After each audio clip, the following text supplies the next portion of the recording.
पिछले 5 वर्ष के दौरान, पिछले 5-7 वर्ष के दौरान एसजीपीसीआई ने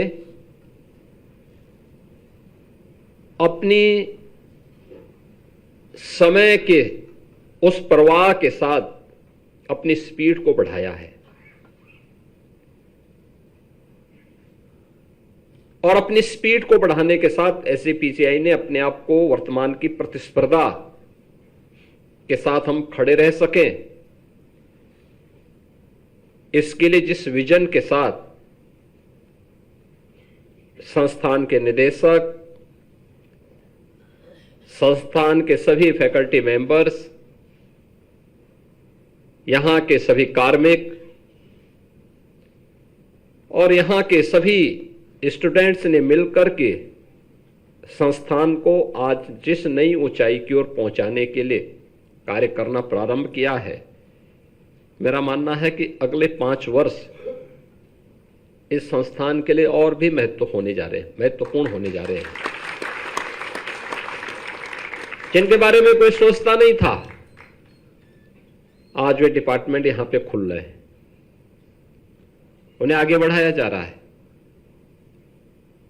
और उसके बारे में पूरी प्रतिबद्धता के साथ मिशन मोड पर कार्य हो रहा है। और हम लोगों ने भी विभाग से भी कह रखा है, साथ साथ एसजीपीसीआई से भी कह रखा है कि भाई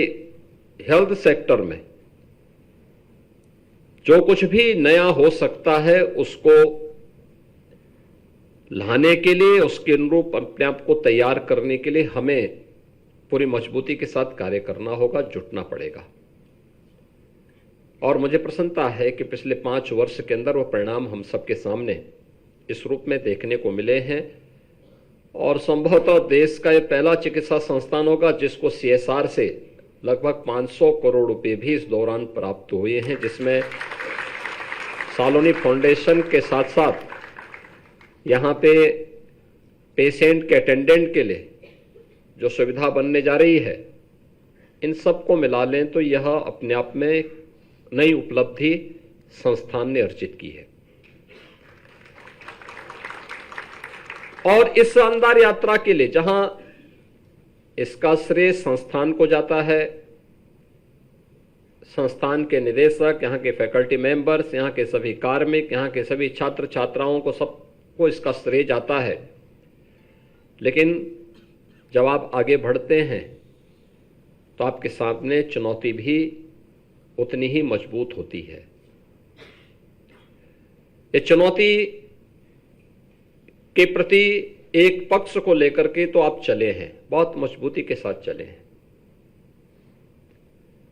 और वो पक्ष है कि हम हेल्थ को टेक्नोलॉजी के साथ कैसे जोड़ सकें। जैसे भारत सरकार ने भी टेली कंसल्टेशन और टेलीमेडिसिन के एक मॉडल के रूप में एसजीपीसीआई को भी एक सेंटर के रूप में स्थापित करने की दिशा में कार्य करना प्रारंभ किया है। और उनका भी है कि एक नोडल केंद्र बने जहां से पूरा यह अन्य लोगों के लिए भी, यह पूरे प्रदेश के लिए भी और उत्तर भारत के लिए भी मानक तय करे। मैं धन्यवाद दूंगा यहां की टीम को। इस सदी की सबसे बड़ी महामारी के दौरान जब कोरोना वायरस यूपी के अंदर दिखा था, तब हम लोगों ने प्रदेश के अंदर एक एडवाइजरी टीम का गठन किया था। एसजीपीसीआई के डायरेक्टर उसको हेड करते थे। हम लोगों ने उस समय प्रदेश के अंदर सर्वे कराया था तो 36 जनपद हमारे ऐसे थे जिन जनपदों में आईसीयू का एक भी बेड नहीं था। कैसे होगा, बीमारी के बारे में लोगों को पता ही नहीं था, लेकिन कैसे इन जो चुनौतियां आ रही हैं, जो दुनिया के अंदर सुना जा रहा है, देखा जा रहा है, उसका सामना कैसे कर पाएंगे। जब इस पे चर्चा होनी प्रारंभ हुई तो उस समय यहां के निदेशक ने एक सुझाव दिया था कि हम लोग टेली आईसीयू प्रारंभ कर सकते हैं। और फिर हमने कहा भी टेली आईसीयू संचालित करने के लिए कुछ तो वहाँ की प्रारंभिक जानकारी होनी चाहिए। यहाँ पे मास्टर ट्रेनर पहले एक